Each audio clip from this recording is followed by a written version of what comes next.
what I'm thinking of doing here is perhaps doing a bit of public information aimed at informing people that they, in case anybody gets the idea that they should go to Speaker's Corner and speak. As far as I understand the law or the implementation of the law from the police, you're not allowed to speak in Speaker's Corner, and I don't think many people know that. And so I think it's a very important task at the moment is to inform people of the ever-changing rules and regulations. And so I thought I'd better do that at Speaker's Corner, because as you can see, there's quite a lot of people gathered around here, and there's always a danger whenever you've got large numbers of people that they might break the rules. And so I think it's important to ensure that people don't break the rules by acting as someone with many years of experience at Speaker's Corner, and particularly with experience of what's been happening recently at Speaker's Corner. I really want to prevent people from breaking the law. You know, the most important thing nowadays is to make sure everyone does exactly what the government tells them to do, because otherwise everyone's going to die and the NHS is going to collapse.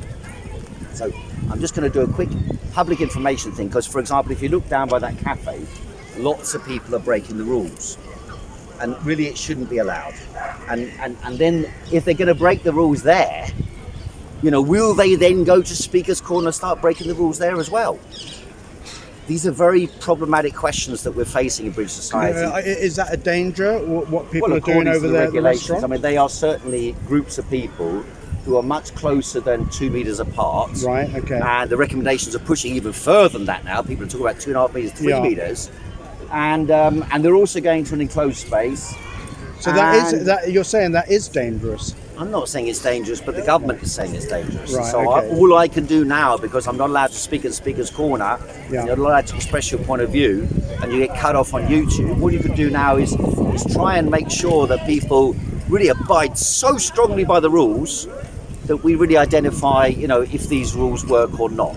That's really, you know, I want to show ad absurdum what this means.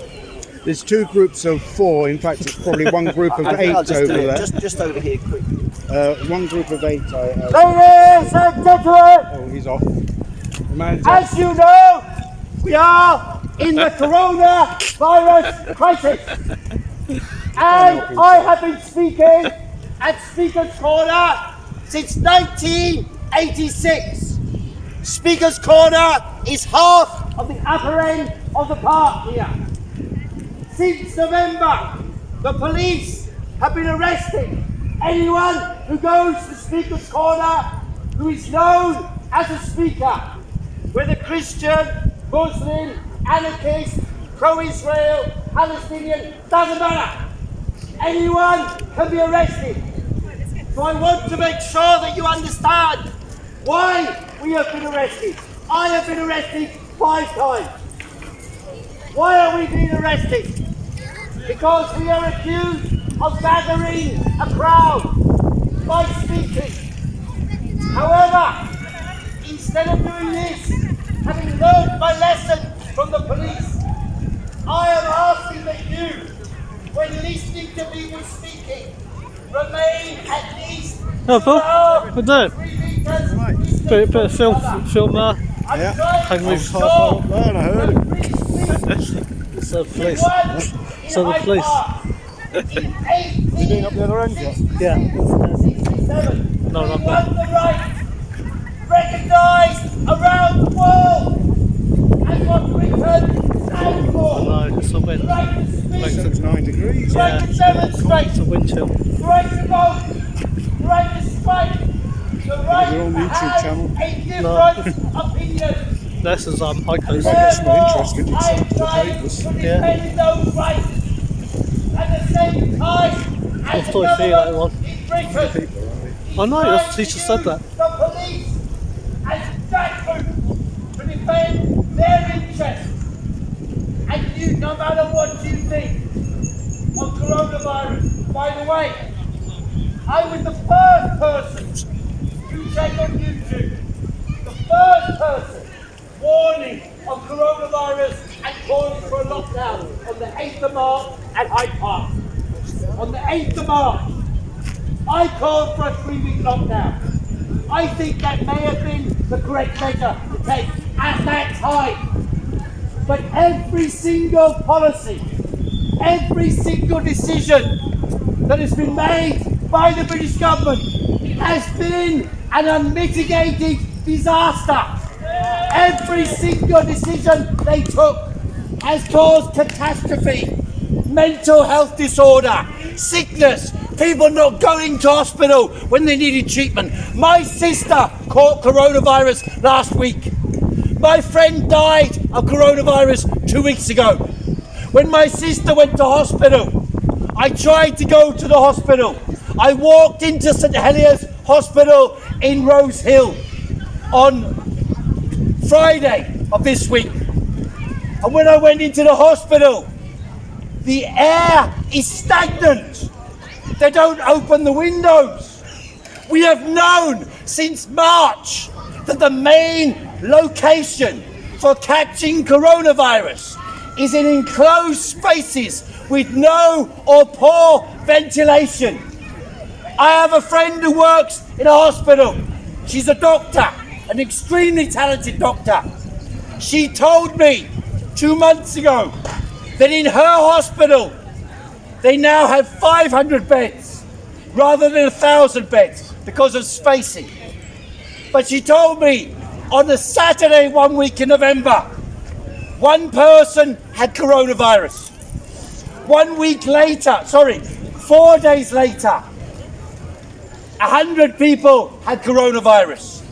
2 weeks later, 250, nearly half of the beds in the hospital. I asked her, do you mean they came into hospital sick with coronavirus? She told me no, they caught it inside the hospital. That, ladies and gentlemen, is an utter and complete shambles caused by government policy. My sister is mentally ill.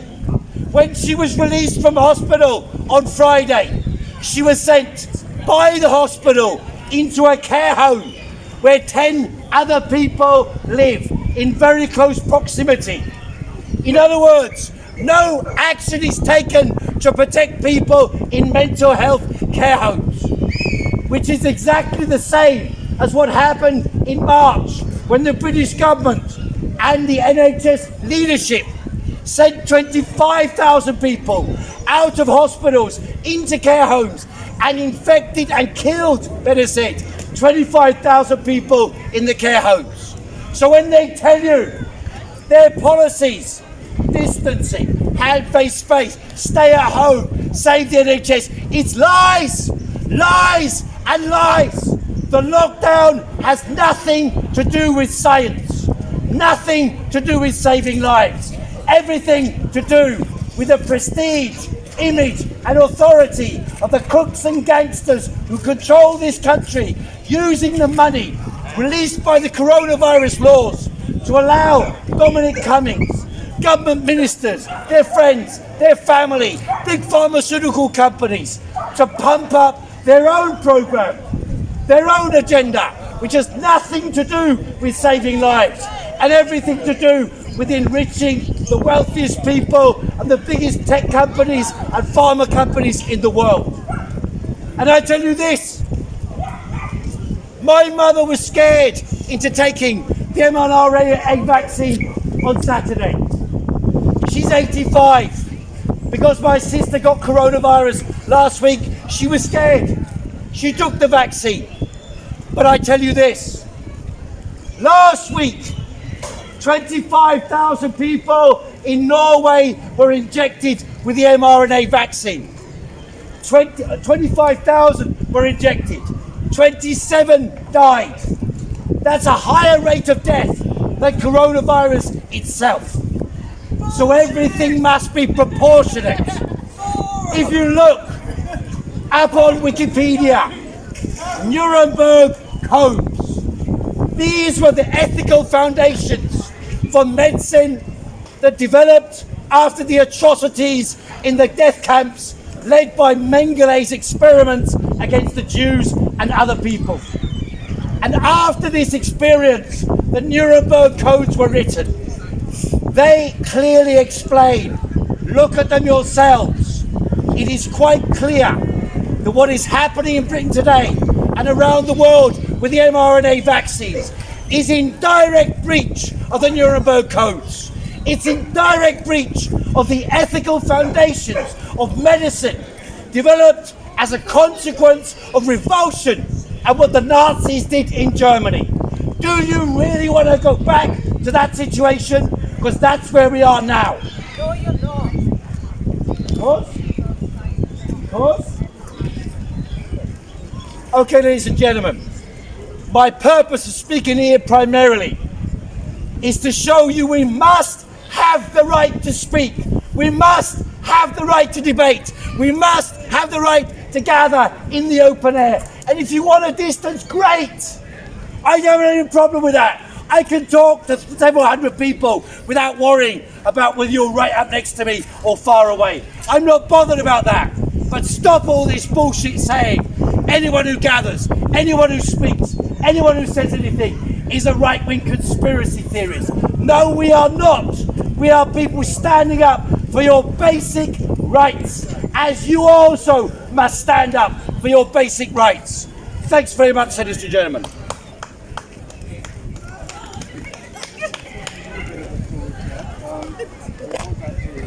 Did it?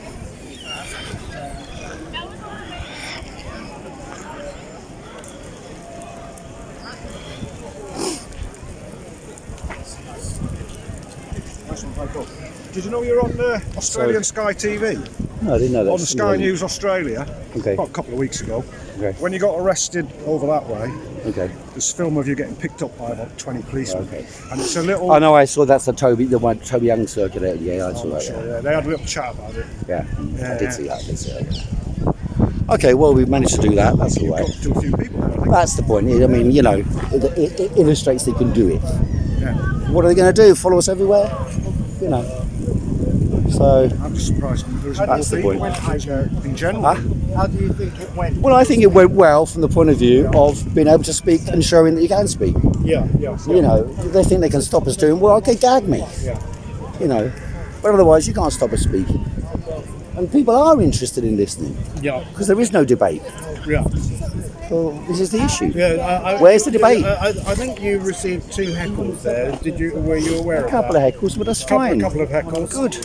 It's a shame they didn't actually elaborate Engage, that's right. on their thoughts, but I mean, you got a bit of applause at the end as well. So I think Not people massive, but they're not used to it. They're not Well, I used to don't- it. It's not absolutely necessary for people to agree with you, but you know, I think Of course. there was recognition that it was a passionate speech. You stand And up that- for and what you that's believe really, in. That's what Speaker's Corner is about. What else is Speaker's Corner about? Well, you're What else is free correct speech to- about? You're correct to pinpoint the hypocrisy. I mean, look at that group there. That's 5 men.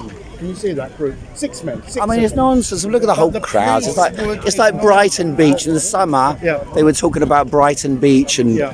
and Blackpool Beach and that's what you've got here. And it's think quite the right as emphasis- well. I think the emphasis is on, you know, is lockdown appropriate? And I listened to the political programme, Campbell. What's his name? I listened to it this morning, and there was Lord Sumption on there. Oh, I saw that, yeah, You yeah. saw that, yeah. Yeah. And he made a really decent interpretation of why lockdowns are not appropriate. Mm-hmm. You know, and the kind of. But he was wildly attacked, and they had a whole range of people to attack him. So, you know, it didn't come over that well because of Not that. to underestimate the virus, because there is a virus, and a lot of people are getting very unwell. I mean, look, people naturally know that what they're doing here Yeah. in walking around in the park Yeah.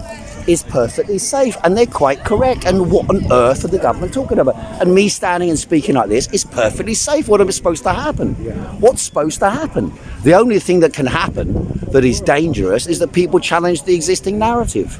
That's the issue they're concerned about. That's all it is. And people must be able to discuss. What I want to ask you, is it illegal for the police to stop us speaking? Is it?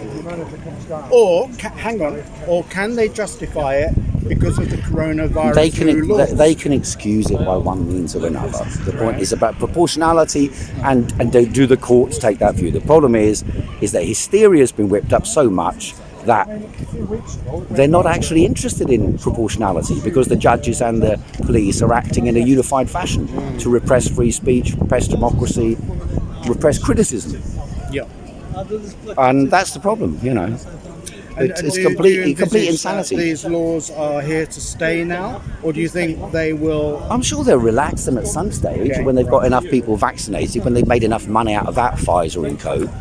And when they've scared people enough. Yeah. But the point is, once you've spent a year in effective semi-incarceration and people have accepted that, Yeah. then of course it becomes, something that becomes endemic to the soul of man, that they're used to this type of hiding away, being locked away, being told that health issues are justifiable grounds to incarcerate the society. Yeah. Yeah. And that's the problem. Okay, I'm going to cut off now for Yeah. myself. Thanks, Heiko. It was